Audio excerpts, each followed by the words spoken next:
Media మిత్రులకు నమస్కారం. మిత్రులారా, రాష్ట్ర వ్యాప్తంగా ప్రైవేట్ కార్పొరేట్ విద్యా సంస్థలు ప్రజలకు చేస్తున్నటువంటి మేలు కంటే కీడు ఎక్కువగా ఉంది అనే వాస్తవాన్ని ఉద్యోగులు, అధికారులు, పాలకులు గమనించాలా, వాటిని నియంత్రించేటువంటి బాధ్యతను తీసుకోవాలని రిజర్వేషన్ల పరిరక్షణ సమితి వ్యవస్థాపకులు డాక్టర్ పోతుల నాగరాజు మీడియా ద్వారా ప్రభుత్వాన్ని డిమాండ్ చేస్తూ ఈరోజు రాష్ట్ర వ్యాప్తంగా నారాయణ, చైతన్య, భాష్యం, కేశవరెడ్డి ఇలా రకరకాల గ్రూప్ సంస్థల్ని ఏర్పాటు చేసుకొని వేల కోట్ల విద్యను వ్యాపారం చేస్తూ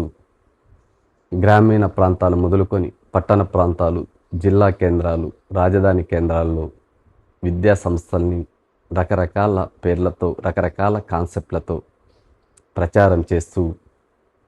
పేద ప్రజలకు ఉచితంగా విద్యను అందించాల్సినటువంటి ప్రభుత్వం ఈ కార్పొరేట్ నయా దోపిడీకి అండగా నిలబడి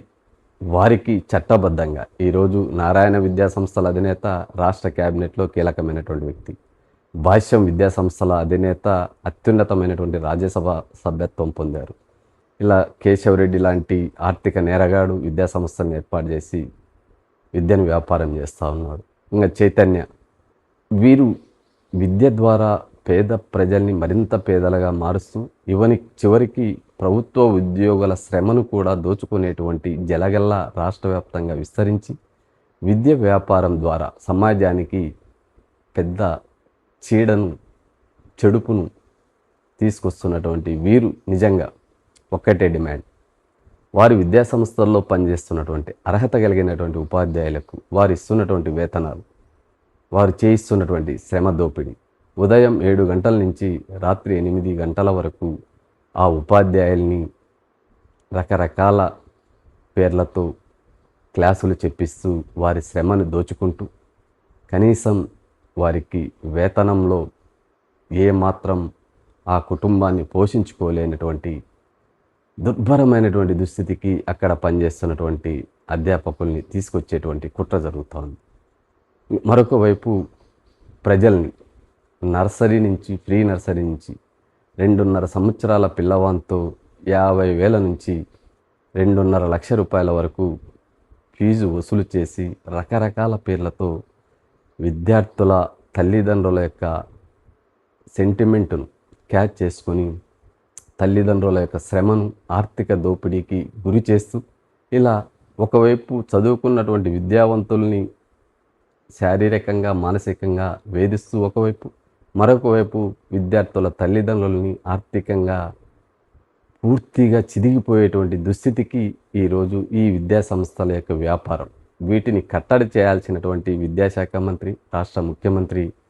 వారి యాజమాన్యాలకు రాజ్యసభ టికెట్లు, ఎమ్మెల్యే టికెట్లు, ఎంపీ టికెట్లు, మంత్రి పదవులు ఇస్తూ ప్రజాస్వామ్యాన్ని అపహాస్యం చేస్తున్నటువంటి ఈ రాజకీయ పార్టీల యొక్క దమన నీతిని ప్రతి పౌరుడు ప్రశ్నించాలా. ఈ సందర్భంగా ఈ కార్పొరేట్ విద్యా సంస్థల్లో పనిచేస్తున్నటువంటి టీచర్లు కావచ్చు, లెక్చరర్లు కావచ్చు, కనీసం 50,000 రూపాయలు ప్రతి నెల వేతనం మినిమం చెల్లించే విధంగా ప్రభుత్వం చట్టపరమైనటువంటి చర్యలు తీసుకొని ఫీజుల్ని నియంత్రించేటువంటి బాధ్యతను చేపట్టి ఈ రాష్ట్రంలో విద్య ద్వారా ప్రజలు కొనుగోలు శక్తి లేక నష్టపోతున్నటువంటి ప్రజలకు ప్రభుత్వం అండగా ఉండాలని డిమాండ్ చేస్తూ ఇదే సందర్భంగా ప్రైవేట్ విద్యా సంస్థల్లో పనిచేస్తున్నటువంటి అధ్యాపకులకు, కనీసం ఉపాధ్యాయులకు 25,000 నుంచి 50,000 రూపాయల వరకు వేతనం చెల్లించే విధంగా ప్రైవేట్ యాజమాన్యం కూడా చర్యలు చేపట్టాలని, ఈ విధానాన్ని అక్కడ పనిచేస్తున్నటువంటి ఉపాధ్యాయులు, లెక్చరర్స్,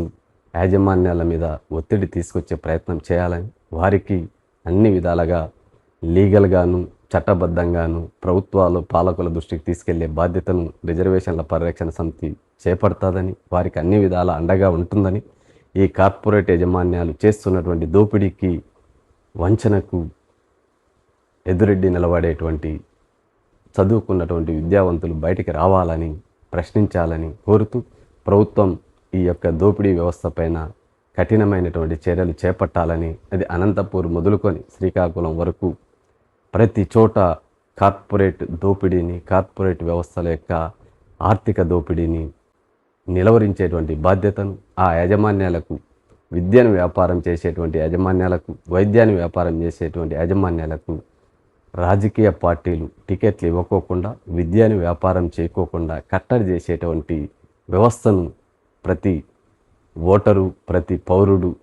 ప్రతి బహుజన బిడ్డ ఈ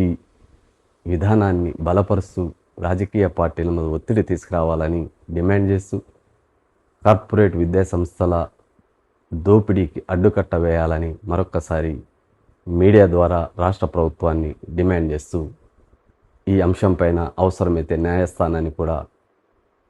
అప్రోచ్ అయ్యే విధంగా చర్యలు తీసుకుంటామని, ముందస్తుగా ఆ విధమైనటువంటి ప్రణాళికతో ముందుకెళ్తామని మీడియా ద్వారా తెలియజేస్తాను. Thank you.